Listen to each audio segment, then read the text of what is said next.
cemetery rito eh. Nandito, 28. nandito po tayo ngayon, nagdalaw kasamang Oh, kaibigan basta ko. hanggang November 2. Ganda dito. Kaya pumunta na kayo. Oo, pero na sila. Ano naisipan yung mag-bike dyan? Matagal ko ng plano to. Ganda dito eh. Ganda raw dito. Oh. Parang ano eh, parang Maganda daw dyan. Oo.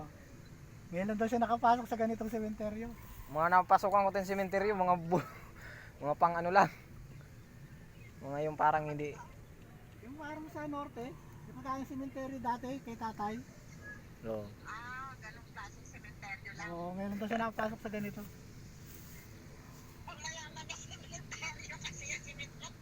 Kaya nga ma'am eh, ate. Pang mayaman nga talaga. Oo.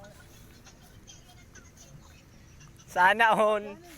Puntahan ko yung isang lupa natin dito. Dalaw po tayo dito. Mga ganda dito. Ito yung puno. Mga pangmayaman tong cemetery. Pero sa mga afford nyo, kaya nyo, ganda dito. Lalo na pag ililipat nyo na ang buto ng mga magulang nyo. Oo, nasa akin na. Original. Ay po. Ingat. Oo.